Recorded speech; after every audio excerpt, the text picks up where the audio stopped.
The bus pulled into the base at dawn, its windows fogged with the heat of nervous breaths and the clatter of duffel bags against steel floors.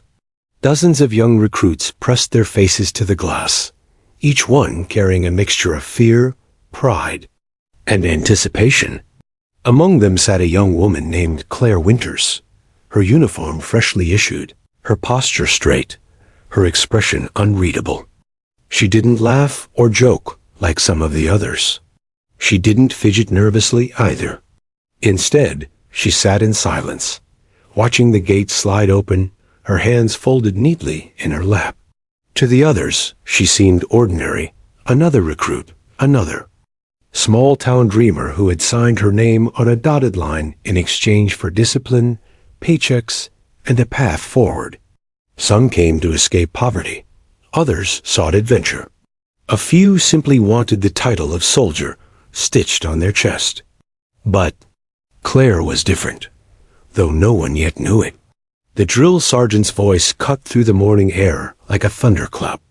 "Off the bus! Line up! Move like you got a purpose!" Claire was the third to step onto the pavement, her boots hitting the ground with deliberate steadiness. She did not rush. She did not stumble. She simply moved with a calmness that made her seem as though she had done this before. She hadn't, not formally, but years of her grandfather's discipline had etched into her the ability to mask nerves with control. Her peers noticed little things. The way she adjusted her pack so it sat perfectly balanced on her shoulders. The way her eyes scanned the environment, not frantically, but methodically, as though she were cataloging exits, cover, and distances without even realizing it. At first glance, it was nothing. But later, those small details would be remembered, replayed, and reinterpreted after everything came to light.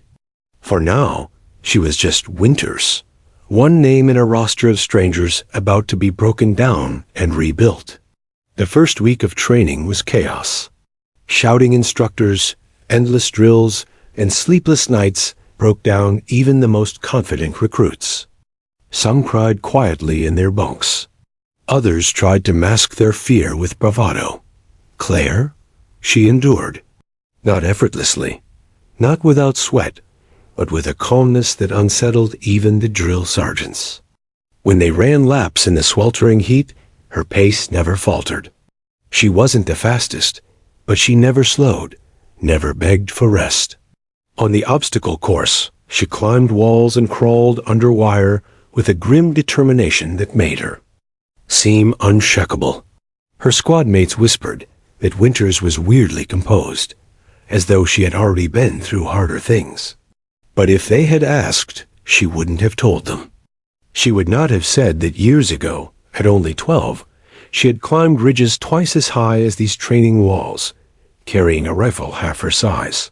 She would not have described the winter hunts with her grandfather, where failure meant going hungry and every shot had to count. So she let them think she was ordinary. In the mess hall, Claire kept to herself. She listened more than she spoke, observing the dynamics around her. The loudest voices were not always the strongest, she noticed.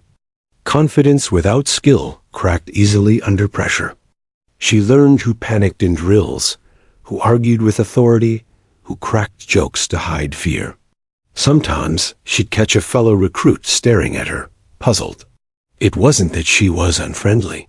She would nod, even smile faintly if someone spoke to her. But she never volunteered stories, never tried to impress. In a place where bravado was currency, her silence made her an enigma. "Winters," one soldier joked one evening, "you gonna talk to us, or are you plotting something?" She smiled politely, but said nothing. How could she explain that words had never been her strength? Her grandfather had taught her that silence revealed more than chatter, that listening was a weapon most people underestimated. The others would forget that moment, but much later, they would recall it with unease. Weapons training began in the second month. For most recruits, holding a rifle for the first time was awkward. Some flinched at the recoil. Others trembled with nerves when aiming at paper targets. The instructors barked corrections, frustrated at clumsy hands and poor accuracy. Claire, however, was deliberate, too deliberate. When she first picked up her rifle, she moved as though she were learning. She fumbled slightly with the weight, overcompensated with her grip, and allowed herself to miss shots on the range. She hit the target enough to pass, but her grouping was scattered. The instructors barely noticed her. To them, she was average. Not a natural shooter, not a disaster, just another soldier blending into the middle. And that was exactly what she wanted. For inside, her instincts screamed to do better. She could feel the rifle begging to be steadied, the scope begging to be aligned properly. Every fiber of her training with her grandfather told her to focus, to breathe, to send the bullet exactly where it belonged. But she fought that urge. She could not reveal herself. Not yet. Later that night, lying in her bunk while others wrote letters home or joked quietly, she thought of her grandfather's words. Your skill is not for showing off. It's for the moment it is needed most. She clenched her jaw and told herself this wasn't the moment. As weeks turned to months, Claire's reputation among her peers solidified. She was dependable but unremarkable. She never failed, but she never stood out. Some teased her for being boring, while others quietly admired her discipline. One night, during a training exercise in the woods, her squad became disoriented. Darkness, exhaustion, and poor navigation had them circling aimlessly. Tempers flared. Panic brewed. Claire remained silent, scanning the tree line, listening to the sounds of insects and wind. Finally, she spoke, her voice calm and even. We're moving in circles. The stream we passed an hour ago is to our right. If we follow it north, we'll hit the checkpoint. The squad hesitated, then followed her suggestion. Within 20 minutes, they reached their destination. Lucky guess, one recruit muttered, but it wasn't luck. She had memorized the terrain the moment they entered, tracing invisible lines in her mind. She had noticed the bend in the stream, the incline of the ground, the subtle changes in tree growth. Just as her grandfather had taught her to do in the Appalachian forests years ago. Again, she stayed quiet, letting them believe what they wanted. By the time graduation approached, Claire Winters had become something of a mystery. She wasn't a leader, but she wasn't a follower either. She occupied a strange middle ground, the soldier you didn't notice until suddenly you did. On the day of their final march, medals were handed out to the fastest runners, the sharpest shooters, the loudest voices of motivation. Claire stood, in formation, receiving nothing, clapping politely for others. And yet, one of her drill sergeants paused when reading her name on the roster. Something about her composure unsettled him. She wasn't the strongest or the most skilled at least not on paper. But he couldn't shake the feeling that she was holding something back. He never voiced his suspicion. And so, Claire graduated with her peers, her secret intact. To the army, she was another soldier ready for deployment. To her comrades, she was the quiet recruit who never revealed much. But to herself, she knew the truth. Her life had been shaped long before she stepped onto this base.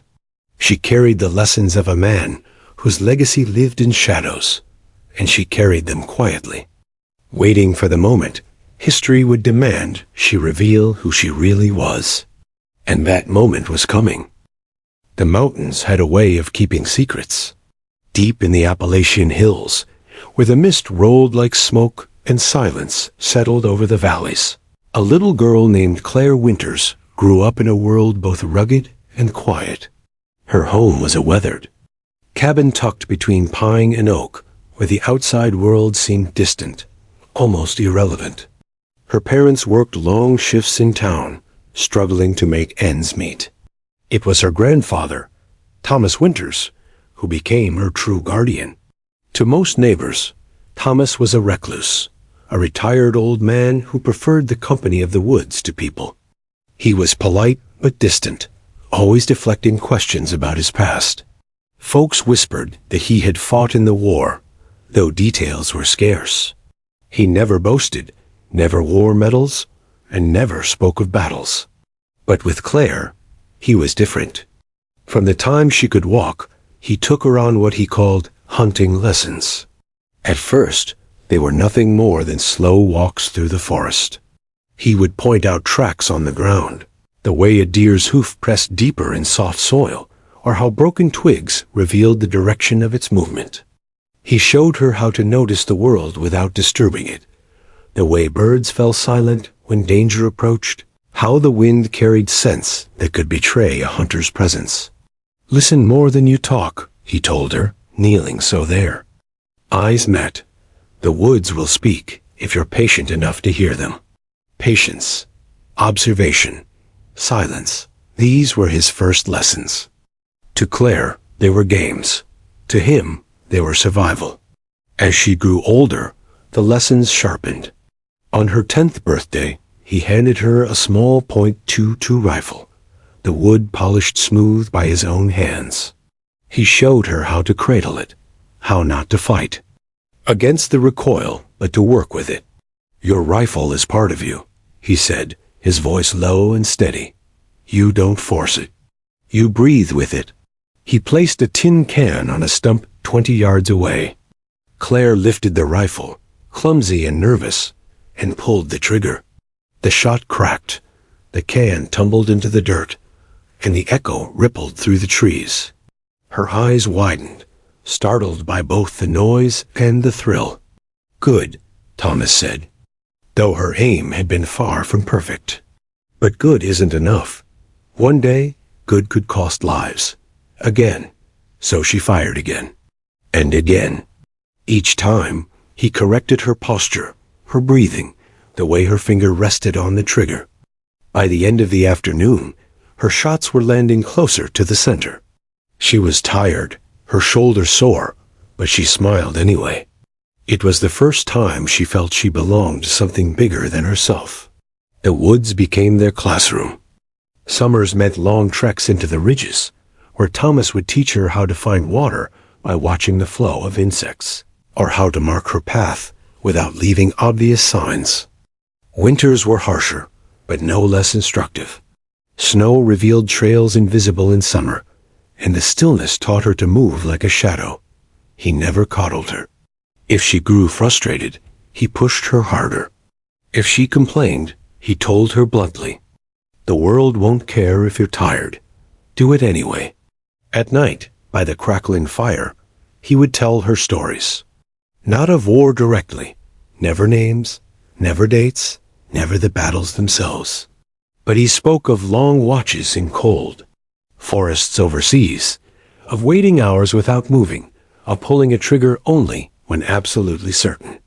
He spoke of comrades who depended on him, of how a single shot could change the fate of many. Claire didn't realize it then, but she was listening to the memories of a sniper who had once been feared and respected in Europe. To her, he was simply Grandpa. To the world, he had been a ghost on the battlefield. When she was 12, he raised the difficulty. No more tin cans. No more close ranges. He led her to a ridge overlooking a valley, where a target, a small metal plate, was set more than 300 yards away. "You won't see much," he told her, handing her a larger rifle this time, one that felt heavy and unfamiliar. "That's the point. You'll want to rush. Don't. Slow down. Let the shot come to you." She lay prone, the rifle pressed against her shoulder. The scope wobbled as her breathing betrayed her nerves. "Relax," Thomas whispered. "The shot doesn't happen when you want it to. It happens when it's ready." She exhaled, calmed herself, and squeezed. The sound thundered across the ridge, echoing like thunder. The plate rang faintly in the distance. She blinked in disbelief. "You see?"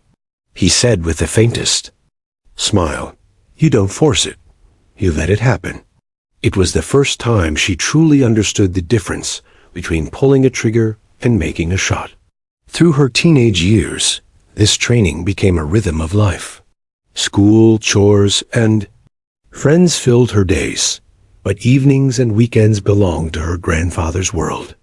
She learned camouflage, how to blend her body into brush so completely that even rabbits scampered past without noticing her. She learned timing, how to measure the sun, the moon, the rhythm of the earth. She learned discipline, how to hold position until her legs ached and her eyes watered, because sometimes endurance was deadlier than speed. She also learned morality. Thomas never let her forget the weight of what he was teaching. "One shot, one life," he said once, his eyes shadowed by firelight. "Every bullet you fire has consequences. You can't take them back. That's why you wait. That's why you must always be certain." She nodded, too young to grasp the full weight of his words, but old enough to feel their gravity. It wasn't all harshness. There were moments of warmth, too. Fishing trips where he let her tease him about his clumsy knots.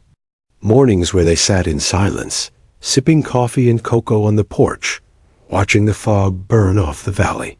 He never said, "I'm proud of you," but she saw it in his rare smiles, in the way he cleaned her rifle meticulously after she used it, as though caring for it was an act of respect. Still, there was always something unspoken in his eyes, a shadow that lingered. Claire sometimes wondered what haunted him, what memories kept him awake when she caught him staring at the fire long after midnight. She never asked, he never offered, but she knew somehow that whatever ghosts lived in him were the same ones driving him to prepare her. For what? She didn't yet understand. By the time Claire turned 18, Thomas's health began to falter. His hands shook more, his walk slowed, but his mind remained sharp. One evening, as they sat together on the porch, he handed her an old, worn case. Inside was a sniper scope, scratched and weathered by time, but still intact. "This," he said, his voice hoarse, "saw me through places you can't imagine. I'm giving it to you, not because I want you to use it, but because I know one day you may have to. And when that day comes, you'll already know what to do." Claire swallowed hard, staring at the relic. She wanted to ask him why. Why her? Why the secrecy? Why the burden? But he only looked at her with the same steady eyes that had taught her everything. "Promise me one thing," he said. "Don't waste it. Don't waste what I've given you." She nodded, though fear swirled inside her. She didn't yet understand the weight of his gift, but she would. Years later, when she stepped off that bus at boot camp, she carried more than a duffel bag. She carried his lessons, his shadows, his legacy. And though she stayed silent, pretending to be ordinary, every step she took was guided by the man who had prepared her for a destiny even she couldn't yet see. The world thought she was just another recruit. But the truth was, she had been trained by a legend who lived in the shadows. Silence became her shield. At Fort Bragg, while other recruits pushed to prove themselves, Claire Winters made a deliberate choice to remain in the background. It wasn't laziness, nor fear of failure. It was strategy, a constant calculation. That kept her head low, her performance unremarkable, and her secret buried. Her squad mates noticed, but not enough to care. Winters was average on paper, a middle-of-the-pack soldier who did her job without complaint. She wasn't slow, but she wasn't the fastest. She wasn't reckless, but she wasn't bold either. Her scores on marksmanship hovered just high enough to pass, just low enough to avoid attention.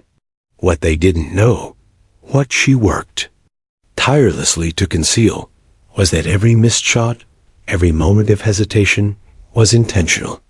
On the firing range, recruits competed to impress instructors. Some grinned when they punched tight groups into targets. Others cursed when their bullets strayed wide. Claire stood quietly in her lane, sighting her weapon with exaggerated effort. She hit the paper, but never the center. The instructors barked at her to adjust her grip, her stance, her breathing. She obeyed, feigning frustration when her results barely improved. "Winters," one sergeant muttered after a session, shaking his head. "You need more practice. You're too tense." She nodded, biting back a smile at the irony. She wasn't tense at all. She was holding back. Her finger itched to show them what she could do, to line her shot so cleanly that the paper would rip in a perfect circle. But she forced herself to miss, scattering bullets across the target like an amateur. It was harder than hitting the bullseye. The same mask carried over into field exercises.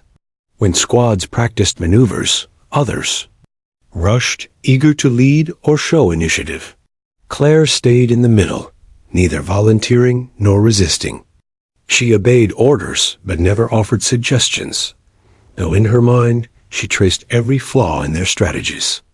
During one exercise, her team blundered into an ambush scenario, killed by instructors within minutes. Her squad mates groaned, blaming one another for poor communication. Claire stayed quiet.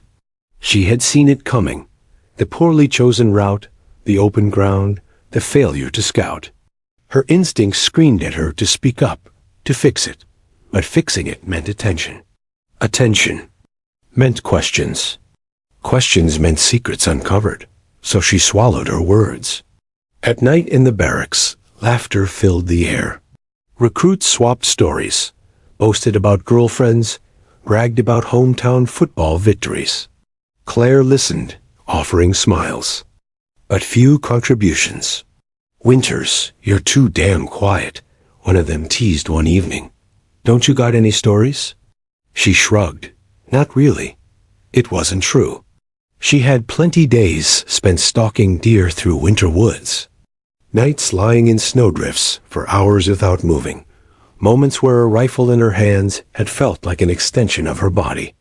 But those weren't stories you told over mess hall banter. Those were secrets that lived in shadows, bound to the memory of her grandfather. If she spoke, she risked exposure. So she remained silent, carrying the weight of her past like a stone in her chest. The burden grew heavier when they entered advanced marksmanship training. The distance targets were further, the scenarios more complex. Recruits groaned at the difficulty, but Claire's instincts thrummed with excitement. These were conditions she knew well: wind, elevation, patience. She had practiced them since childhood, but she couldn't reveal it. Her shots remained inconsistent, sometimes close, sometimes far off. She winced at the charade, forcing herself to miss shots she knew she could make in her sleep. One afternoon, the instructor set up a long-distance drill. Targets stood at 600 yards, a distance that sent most recruits muttering in disbelief. Claire's pulse quickened. 600 yards was nothing compared to what her grandfather had prepared her for. She steadied her rifle, aimed, and at the last second, deliberately jerked her trigger pull. The shot went wide, dust kicking up harmlessly beyond the target. "Winters!" the instructor barked. "That was terrible. Focus." She lowered her rifle, nodding meekly. Inside, shame burned. Not because she'd missed, but because she had lied. Her squad mates began to form impressions. To them, Winters was dependable but forgettable. "She's solid," one said. "Not flashy, but she does her job." "Yeah," another added. "But she's kind of boring, like no personality." The words stung more than she expected. Boring, forgettable. It was what she wanted, wasn't it? To be invisible? Yet at night, lying awake in her bunk, she wondered if she was erasing herself entirely. If hiding her skill meant hiding who she truly was. Her grandfather's voice haunted her. "Don't waste what I've given you." But wasn't she wasting it now? Pretending to be less than she was? The conflict gnawed at her. A tension between secrecy and honesty, between survival and truth. She wanted to honor his lessons, but not here, not in training, not where pride and competition meant more than necessity. So she endured the whispers, the labels, the loneliness. The burden wasn't only emotional, it was physical too. During a navigation drill, her squad became lost in dense woods. They argued over maps, compasses, and bearings, their frustration mounting. Claire quietly noted the slope of the terrain, the angle of the sun, the bend of a stream nearby. She knew exactly where they were. But if she spoke up, if she led them out, it would draw attention she couldn't afford. So she kept silent until their leader stumbled onto the right path by accident. Hours wasted, morale shaken, all because she had chosen to carry her knowledge in silence. That night, guilt weighed on her. She could have saved them time, spared their exhaustion. But revealing herself was too dangerous. Her secret remained intact, but the cost was another crack in her conscience. The cracks widened overseas. Deployment came swiftly, dropping Claire and her squad into a desert where heat shimmered like glass and danger hid in every shadow.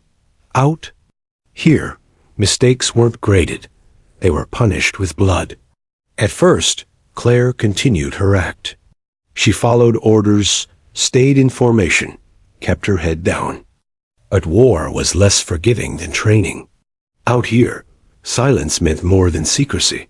Sometimes it meant death. She noticed patterns others missed. Unusual tracks near their patrol routes, glints of metal half buried in sand, movements in distant ridges. Her instincts screamed warnings, but still she bit her tongue, waiting for others to see what she saw. Sometimes they did. Sometimes they didn't. Each time her silence led to danger narrowly avoided, guilt pressed heavier on her chest. How long could she keep hiding before her choice to remain unseen cost lives? The breaking point came one night during a patrol near a small village. The squad moved cautiously through narrow alleys, their nerves frayed by weeks of ambushes. Claire's eyes swept rooftops, her breath tight. Something felt wrong. Too quiet, too still. Her gaze locked on a shadow, just barely visible on a rooftop ahead. The faint outline of a rifle barrel glinted in the moonlight. Her heart pounded. She knew what it meant. Sniper. Her lips parted, ready to shout a warning. But the old instinct, to stay silent, to hide, clamped down. She hesitated. A shot cracked. The round whizzed overhead, missing only by chance. The squad scattered, returning fire wildly. Claire's stomach churned. Her silence had nearly killed them. That night, lying awake under a blanket of stars, she realized the truth. Silence was no longer protection. It was betrayal. Her grandfather had trained her not to hide, but to be ready when the moment came. And the moment had come. From then on, she carried her burden differently. She still held back, still concealed the full extent of her skill. But she made a vow. When the time came, when her squad's lives hung in the balance, she would not hesitate again. Until that moment, she would carry the silence. But when the silence broke, the truth would roar louder than any bullet. The desert didn't welcome them. It swallowed them. From the moment Claire Winters stepped off the armored convoy into the blistering sun, she felt the weight of deployment press against her skin. Heat shimmered across the horizon, turning the air into a mirage. Dust clung to her uniform, coated her lips, filled her lungs with every breath. The air smelled of sand and sweat, and beneath it all lingered the metallic tang of fear. Her unit, barely a dozen strong, moved into the forward operating base like ghosts. For weeks they had trained for this, but training couldn't prepare them for the way the desert consumed sound, the way silence could stretch until it felt unbearable, broken only by the distant crack of gunfire or the echo of an explosion. The rules of war here were simple. The enemy was everywhere, nowhere, and always watching. At first, the missions were routine. Patrols through villages, convoys to supply routes, guard duty under a sun so relentless that helmets felt like ovens. Claire moved with her squad, quiet and steady, just as she had in training. She stayed in the middle, never leading, never lagging. To anyone watching, she was still ordinary Winters, unremarkable and dependable. But she noticed things others didn't. She saw how the villagers' eyes followed them too long, how shutters closed when convoys rolled past. She tracked the silence in the air, the way a bustling street could turn eerily quiet seconds before. An attack. She studied terrain, memorized ridges and alleys, cataloged the way shadows shifted across rooftops. It was instinct, drilled into her since childhood, but she never spoke of it. Winters, one of her squad mates, teased during a patrol, "You always look like you're solving math problems in your head." "Lighten up." She smiled faintly, but said nothing. If she told them she was calculating sight lines, escape routes, and ambush possibilities, they'd laugh. Or worse, they'd start asking questions. So she stayed silent. The ambushes began small. A burst of gunfire from a ridge, answered by frantic retaliation. Sometimes it was a roadside bomb, a deafening blast that rattled teeth and left ears ringing. Each time, they survived, shaken but alive. But the enemy was learning. Each attack grew sharper, more deliberate. And each time, Claire felt her control slipping. She wanted to speak up, to warn her squad when she noticed tire tracks too fresh on a dirt road or an odd glint in the distance. But she held back, afraid of revealing too much, afraid of drawing suspicion. Her silence gnawed at her. One night, after a brutal patrol that left 2 men injured, she sat alone by the sandbags, staring into the dark. The desert stretched endlessly, moonlight painting the dunes silver. She could almost hear her grandfather's voice in the wind. "What use is your training if you don't use it?" She clenched her jaw, shoving the thought away. Timing mattered. She would know when to act. She had to believe that. The breaking point came 3 weeks into deployment. Her squad had been tasked with escorting a convoy through a valley known for ambushes. The route cut between jagged cliffs, a perfect kill zone. Everyone knew it, but orders were orders. The morning began tense. Claire felt it immediately. The silence was wrong, too heavy. Birds that usually darted across the cliffs were absent. The wind carried dust, but no sound of distant life. Her stomach knotted. They rolled into the valley, engines growling, rifles bristling from turrets. Claire scanned the ridges, her eyes catching the faintest shimmer, a reflection of glass. High above, her blood ran cold. A scope. She opened her mouth to shout a warning, but the crack of a rifle split the air first. The bullet struck the lead vehicle's engine block, sending smoke billowing. Chaos erupted. Gunfire rained from the cliffs. Rockets screamed overhead, exploding in fireballs that shook the earth. The convoy screeched to a halt, soldiers diving for cover. Pinned, trapped, Claire hit the dirt, heart pounding. Bullets tore the ground around her, shards of rock biting into her skin. Shouts filled the coms, orders clashing with panic. The lieutenant barked commands, but his voice trembled. He was young, untested, already bleeding from shrapnel. The enemy sniper fired again. Another soldier dropped, his scream swallowed by the roar of combat. Claire pressed her cheek to the sand, forcing herself to breathe. She scanned the ridge, narrowing her vision, ignoring the chaos around her. There, the flash of glass again, just for a second. The sniper was methodical, patient, deadly. Her squad returned fire blindly, wasting ammunition, unable to pin him down. Fear rippled through them like wildfire. "Winters, what do we do?"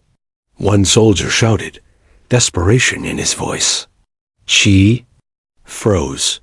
Instinct screamed at her to answer, to take control, to end this. But the old fear clawed at her chest, the fear of exposure, of revealing the truth she had hidden for so long. Another shot cracked. A bullet tore through a sandbag inches from her head, and in that instant, something inside her broke. Her grandfather's voice roared in her memory. Breathe, wait. One shot is all you need. The words cut through. The fear grounding her. She wasn't just Winters, the quiet recruit. She was his student, his legacy. Claire's hands moved before her mind caught up. She crawled to a fallen soldier's rifle, heavier and longer range than her own. The stock felt familiar, like the weight of her childhood. She belly crawled into position behind cover, ignoring the stares of her squad. Dirt ground into her skin, but her breathing steadied, her heartbeat slowed. Through the scope, the world narrowed to a single ridge. Shadows danced, but she focused past them, searching, waiting. There, the faint curve of a shoulder, the gleam of a barrel, the outline of a man hidden in stone. Time slowed. She exhaled. The trigger squeezed under her finger. The rifle cracked. Silence. Then a body tumbled down the ridge, dust pluming. As it struck the rocks below, the enemy fire faltered, confusion rippling through their ranks. Her squad seized the moment, surging forward with renewed fury. The ambush crumbled, insurgents scattering into the desert. The valley grew quiet again, but this time the silence was theirs. Her squad stared at her, wide-eyed, breathless. The lieutenant, pale and wounded, gaped in disbelief. Winters, he whispered. What the hell was that? Claire lowered the rifle, her face calm, though her chest heaved with adrenaline. For the first time, she hadn't held back. She hadn't missed on purpose. She hadn't stayed silent. The truth had spoken in the sharp crack of a bullet. And though no one yet knew it, the shot was only the beginning. That night, under the dim glow of lanterns, whispers filled the camp. Soldiers replayed the moment over and over, trying to make sense of it. She nailed him. One shot. No way that was luck. Did you see that? Who the hell is Winters? Really? Claire sat apart, polishing the rifle in silence. The burden she had carried for years felt lighter now, though it was replaced by something new. Inevitability.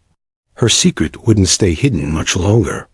The fire had found her, and she had stepped into it.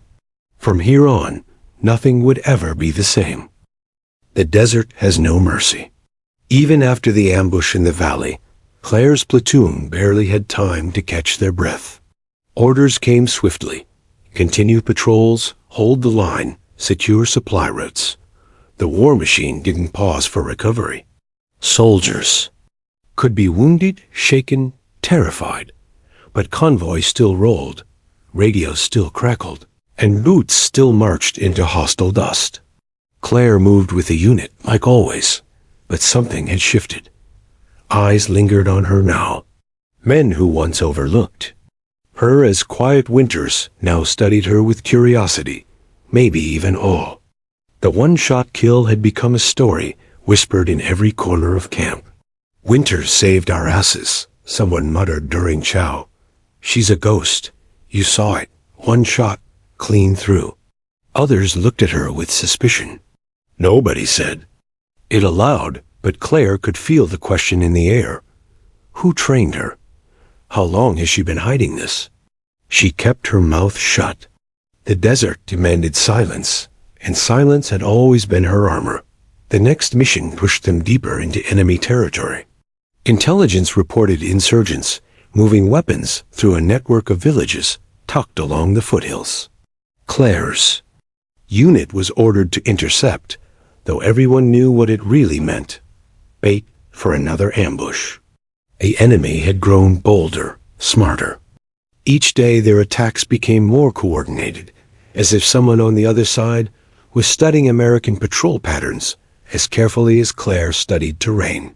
Tension followed them into the hills. The sun glared mercilessly, baking the earth until it cracked beneath their boots. Sweat-soaked uniforms. The taste of grit and gun oil clung to every breath. Claire marched silently, her senses tuned sharper than ever. Every shadow seemed too long, every alley too narrow. She noticed tracks leading away from the main road. Fresh tire marks that cut into the dirt like scars. Her stomach knotted. Something was wrong.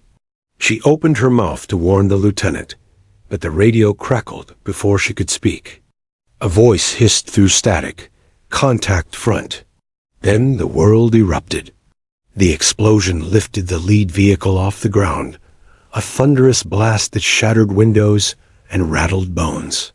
Dust engulfed the convoy, turning the daylight into choking twilight. Gunfire followed, a storm of bullets ripping from the ridges on both sides.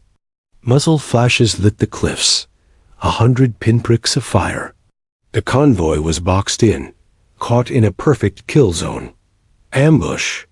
The lieutenant screamed, though the word was drowned by the roar of combat. Claire dove behind a boulder, dirt spraying. Around her, as rounds tore into the earth. She tried to find her bearings, but chaos ruled the field. Radios shrieked with overlapping commands. Men scrambled for cover. The air filled with screams and explosions. Pinned. Again. But this time was different. This time the enemy had prepared. From the corner of her eye, Claire caught the gleam. The cold flash of glass high on the ridge. A sniper's nest. Not just one man, but several. Their fire was deliberate, coordinated, designed to pin the Americans in place while riflemen swarmed closer. She gritted her teeth. This wasn't a skirmish. This was a trap meant to wipe them out. The lieutenant tried to rally. Bleeding from his arm, he barked into the radio for air support, artillery, anything. But the radio's reply came garbled, broken. The signal was jammed. They were cut off. Hold the line, he shouted, though fear cracked his voice. Hold. A bullet caught him in the shoulder, spinning him to the ground. He dropped, clutching his wound, his weapon falling uselessly beside him. The squad froze. Their leader was down. The radio was dead, and the cliffs rained death. Panic rippled through the men. Claire felt it too, that crushing weight of helplessness. She pressed her forehead to the dirt, willing herself to stay. Calm. Around her, soldiers cried out, some praying, others shouting curses into the smoke. "We're done," one yelled. "We're all done." The words hit like a hammer. Defeat spread through the squad like wildfire. Claire's chest tightened. She had seen this look before, in her grandfather's stories, the moment soldiers broke, the moment fear turned an army into prey. She could almost hear his gravelly voice again. When everyone else loses hope, that's when a sniper must breathe for them. That's when one shot changes everything. Her eyes opened. The world sharpened. She knew what she had to do. Ignoring. The bullets kicking dust around her, Claire crawled toward the fallen lieutenant. His rifle lay abandoned, a long-range weapon with a scope powerful enough to reach the ridges. Her hands closed around it with instinctive familiarity.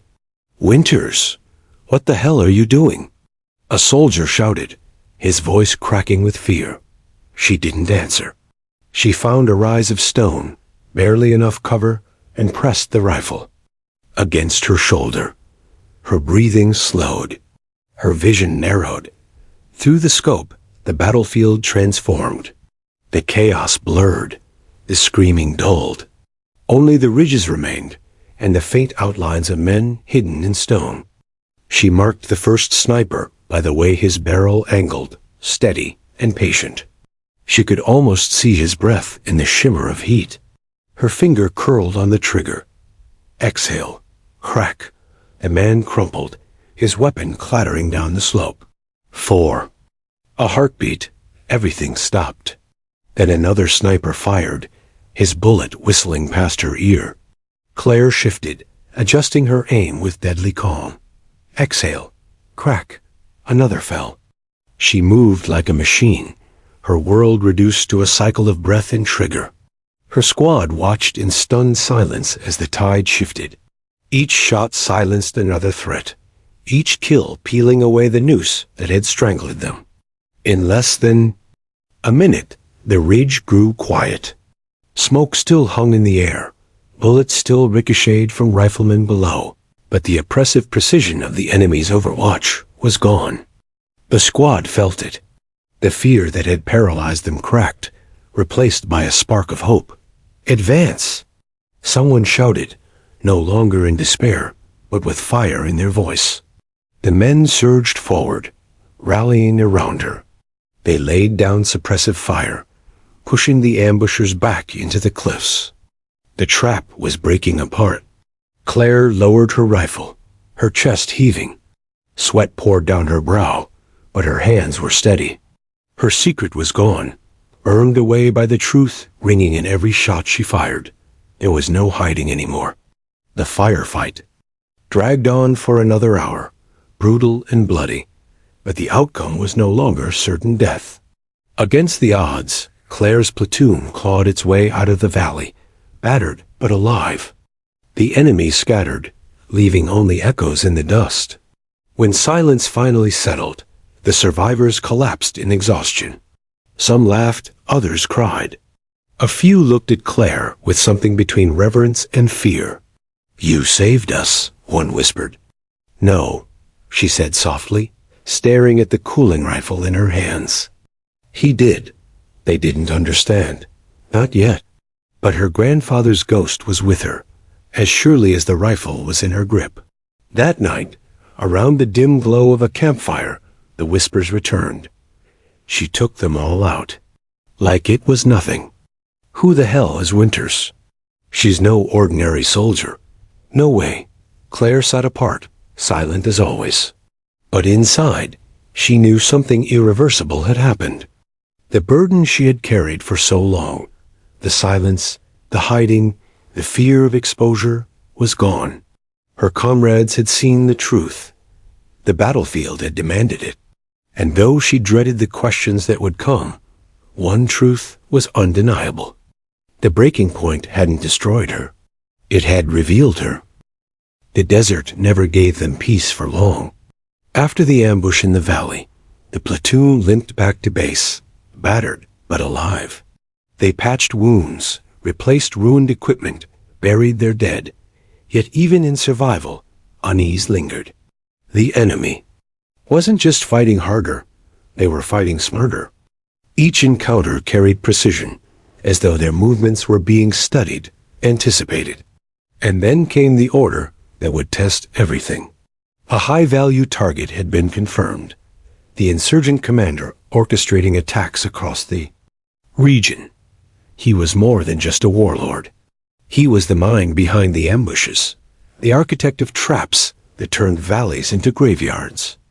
Intelligence suggested he would appear at a meeting in a fortified compound deep in hostile territory. The mission was simple on paper: eliminate him. But nothing in war is ever simple. Claire felt the tension in the briefing room before the lieutenant even spoke. The men glanced at her, not with mockery or dismissal, but expectation. The whispers of her marksmanship had spread beyond their squad, carried like smoke through the camp. Soldiers who once overlooked her now waited for her reactions. She kept her face still, her silence intact. Inside, however, a storm churned. Her grandfather's lessons weren't meant for glory. He had taught her that a sniper's true role wasn't killing. It was protecting. Every shot had weight. Every trigger pull was a choice that rippled far beyond the battlefield. But this was no ordinary choice. This was history balanced on a single bullet. They moved under cover of night, shadows slipping through broken streets toward the compound. The air was heavy with dust and tension, the silence broken only by the crunch of boots and the distant bark of dogs. Claire moved near the rear, scanning rooftops, alleys, windows, her instincts screaming with every shift of the shadows. The compound loomed ahead, lit faintly by lanterns, its walls cracked but tall, guarded by men with rifles slung carelessly over their shoulders. They weren't careless because they were weak. They were careless because they believed themselves untouchable. The platoon fanned into position. Automatic rifles were readied, grenades checked, magazines slammed into place.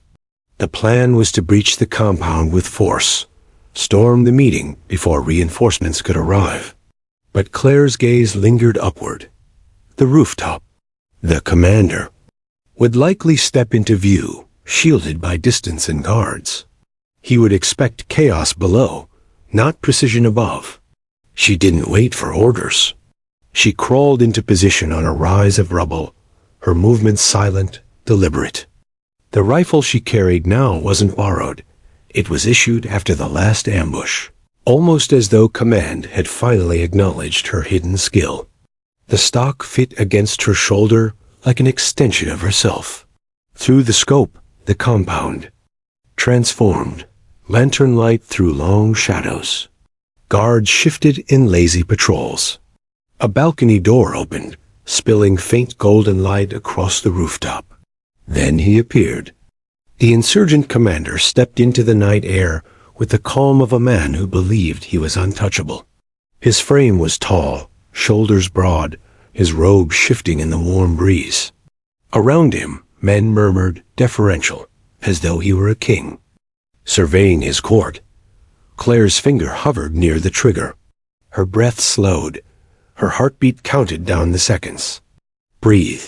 Wait. One shot is all you need. Her grandfather's words echoed, steadying her hands. Yet doubt crept in. This wasn't like the snipers on the ridges. This wasn't an enemy faceless in the distance. This was a leader, a man whose death would ripple through villages, through families, through an entire region. Her squad was pinned down below, pinned by guards who had spotted their approach too soon. Shouts erupted, gunfire cracked, chaos surged. The breach had gone wrong. Men screamed into radios for support. Bullets ricocheted off stone.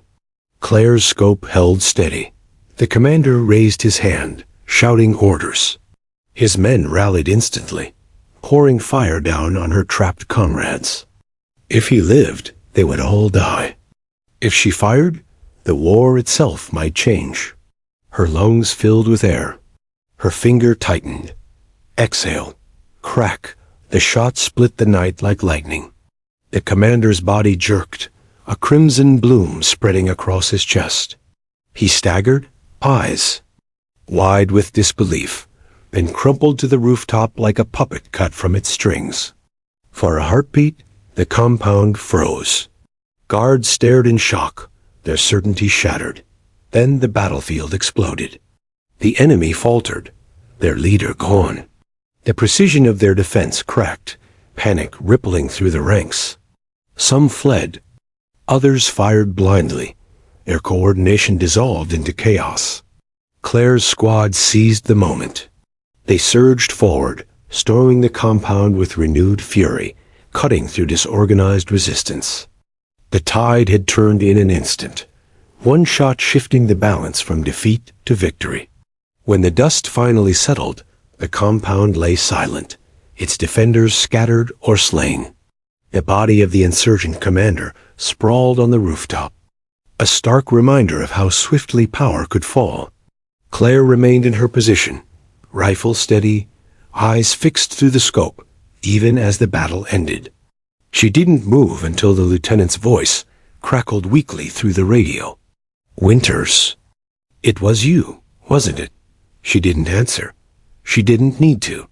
The silence was answer enough. Back at base, the story spread like wildfire. They called it a miracle. They called it luck. They called it the work of a ghost. But within her platoon, no one doubted anymore. They had seen the truth.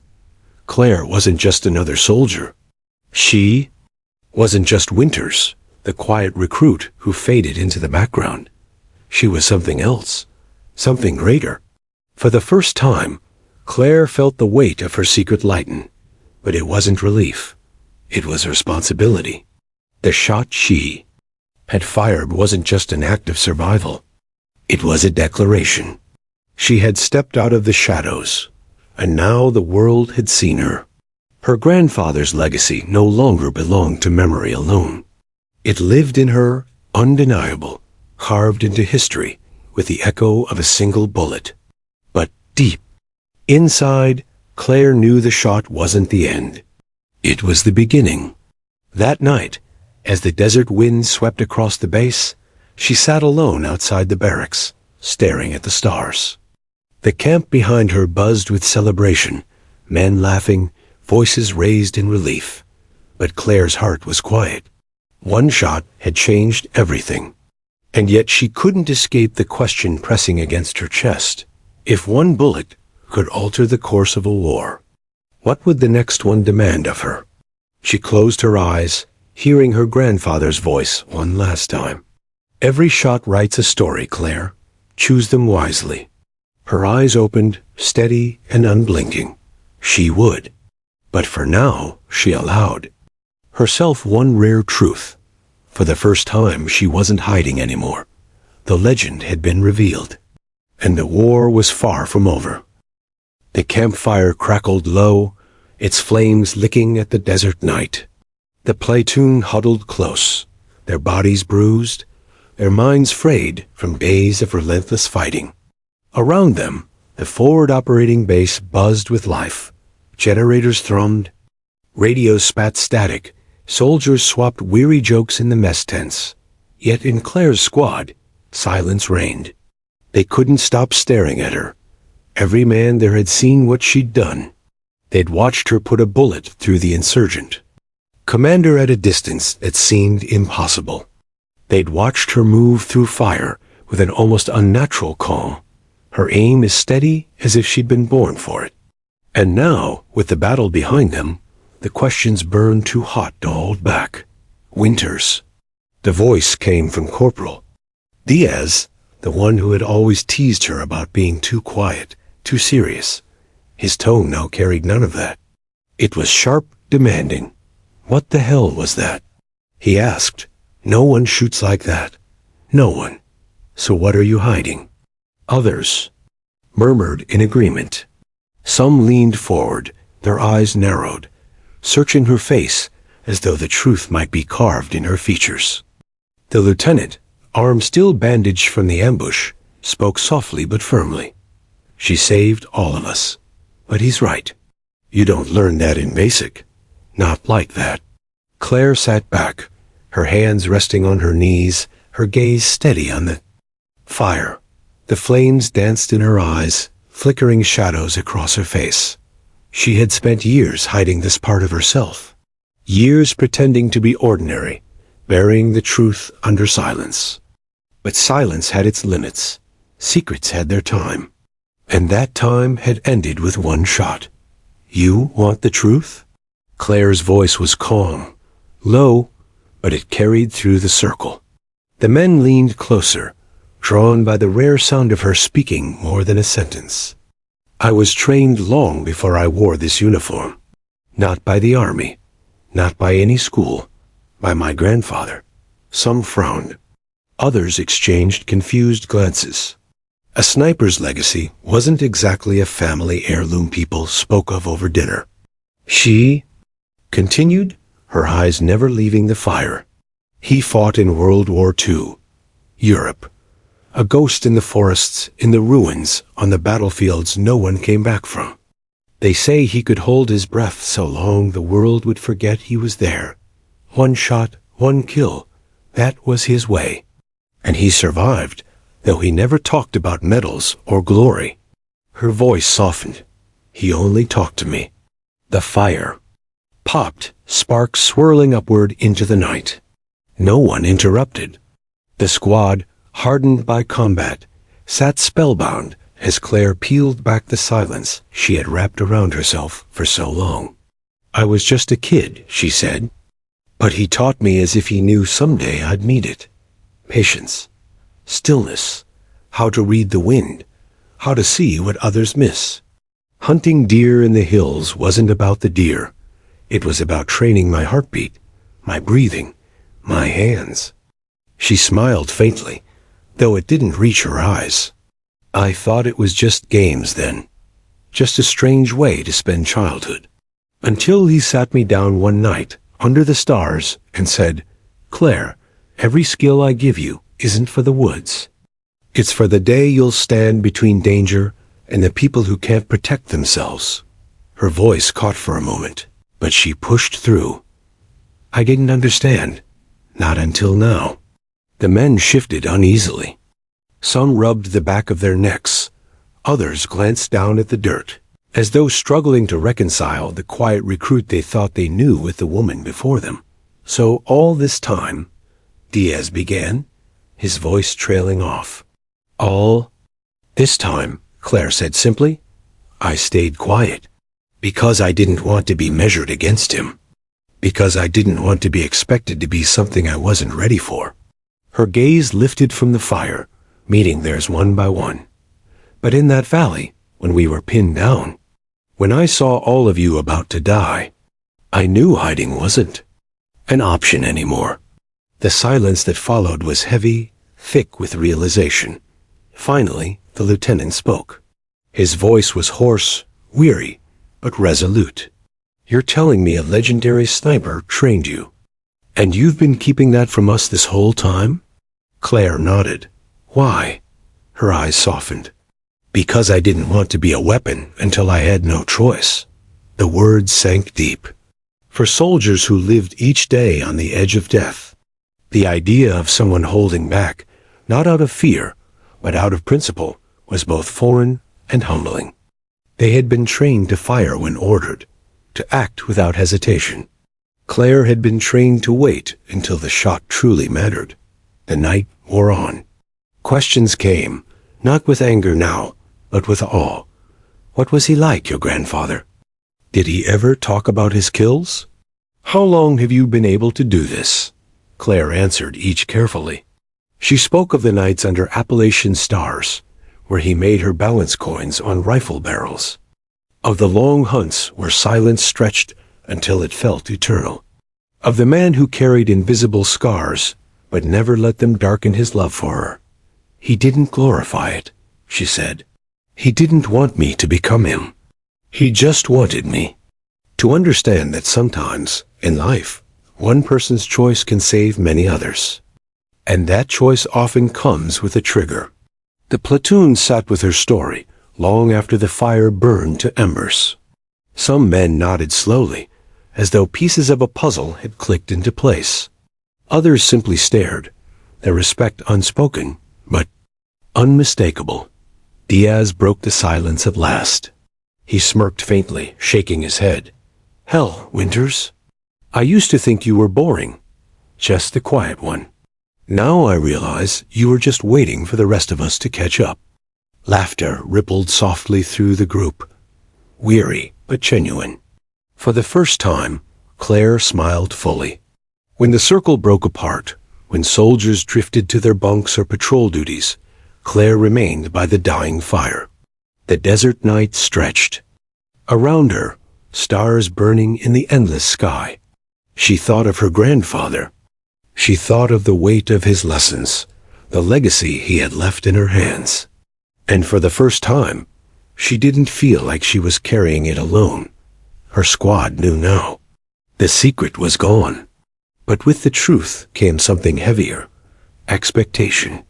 They would look to her now, not just as Winters, not just as another soldier, but as the one who could make the impossible shots. The one who could turn battles with a single pull of the trigger. It was both honor and burden. And Claire knew, deep in her bones, that the war was far from finished. More ambushes would come, more traps, more moments when her silence would no longer be enough. She closed her eyes, whispering a promise into the desert wind. "I'll make the shots count, Grandpa. Every single one." The truth had been revealed. The legend was alive again. Dawn broke red over the desert, painting the horizon in fire. Claire Winters sat on the edge of the forward operating base, her rifle resting across her knees, eyes scanning the barren expanse beyond the wire. Around her, the camp stirred. Soldiers hauling supplies, medics checking patients, the clatter of armored vehicles preparing for another day. But within her unit, something had changed. They no longer looked past her. They looked at her. The story of the commander's death had spread beyond the squad, carried through whispers and radio chatter, embroidered with each retelling. Some called it impossible. Others said it was destiny. Whatever the name, the effect was the same. Claire was no longer invisible. She was the shot that had saved them, the proof that even in chaos, precision could win the day.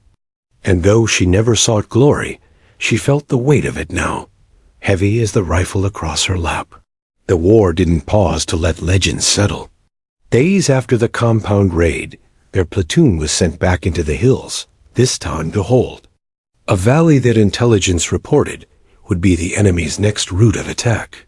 It was supposed to be a temporary assignment, but every man knew what it meant.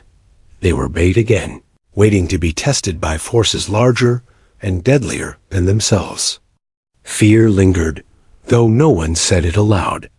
But Claire could see it in the way her brothers in arms checked their magazines twice, the way their voices dropped lower when they spoke, as if afraid of attracting attention. That fear turned to something else when they glanced at her. Not just fear, hope. If Claire was there, maybe they had a chance. The first shots rang out at dusk. Insurgents swarmed from the ridges, their attack relentless, the valley erupting in fire. Mortar pounded the earth, spraying shrapnel into the night. Automatic rifles stitched the air with deadly lines of light. The platoon scrambled into defensive positions, outnumbered, outgunned, but holding their ground with teeth bared. The lieutenant shouted orders through the chaos, but even his voice carried a different tone now, steadier, more certain. Not because he believed in himself, because he believed in her. "Winters," he yelled, "take the nest." Claire needed no explanation. Through the scope, she saw it, a machine gun emplacement dug into the ridge, cutting down their men every time they tried to move. Her breathing slowed. Exhale. Crack. The gunner slumped forward, his weapon falling silent. Next, another position, another shot. The ridge cracked open under her precision, enemy after enemy falling before they could tighten the noose. The platoon roared with new life, rallying behind her fire. It wasn't just about killing. It was about control. Her grandfather had told her that once, his voice quiet over the sound of crickets in the Appalachian hills. A sniper doesn't just fire bullets, Claire. A sniper fires belief. Every shot that lands reminds your people they aren't beaten, and every miss gives the enemy courage. She understood it fully now. With every pull of the trigger, she wasn't just eliminating a threat. She was holding her platoon together. Their lines held because she made them believe they could. Their courage lived because she reminded them death was not inevitable. She wasn't just another rifle. She was the heartbeat of their survival. Hours dragged into the dead of night. Ammunition ran low. Exhaustion clawed at every man. Yet still, they fought, anchored by her steady rhythm of shots. At last, as dawn crept back across the horizon, the insurgents broke. Their lines faltered, their shouts scattered, their bodies melted into the ridges as they retreated. The valley fell silent again, smoke rising in ghostly columns, the ground littered with the scars of battle. The platoon had held. Against odds that should have crushed them, they had endured, and every man knew why. When the dust settled, they gathered around her, not in awe this time, but in solidarity. Their faces were smeared with dirt and sweat, eyes hollow from fatigue, but their gazes carried fire. Diaz clapped her shoulder, his voice rough. You're not just one of us anymore, Winters. You're the reason we're still here." The lieutenant nodded, his expression grave but proud. "You've given us more than skill. You've given use belief. That's rarer than bullets." Claire said nothing. She didn't need to. The rifle in her hands, the valley they still held, the men still standing, all of it spoke louder than words. News traveled fast. Command heard the reports. Read the after-action logs. Listen to the hushed admiration in every soldier's voice. Soon, whispers turned into official recognition. Claire Winters, once just another name on a roster, was now the sniper who had saved her platoon twice over. Commendations were written. Citations drafted. She was offered promotion, medals, the kind of recognition most soldiers craved. But Claire only asked for one thing: to stay with her squad. "They're my family," she told the lieutenant. "If my shots mean anything, they mean something here." He didn't argue. He understood. As weeks turned into months, her reputation spread beyond the desert. Stories of the quiet soldier with impossible aim filtered through the military grapevine. Some were exaggerated. They always were. They said she could shoot a coin off a wall a mile away, that she could see through dust storms, that she never missed. Claire let them talk. She knew the truth. She missed sometimes. She bled, she broke, she feared. But she also knew the weight of legacy and the strength it carried.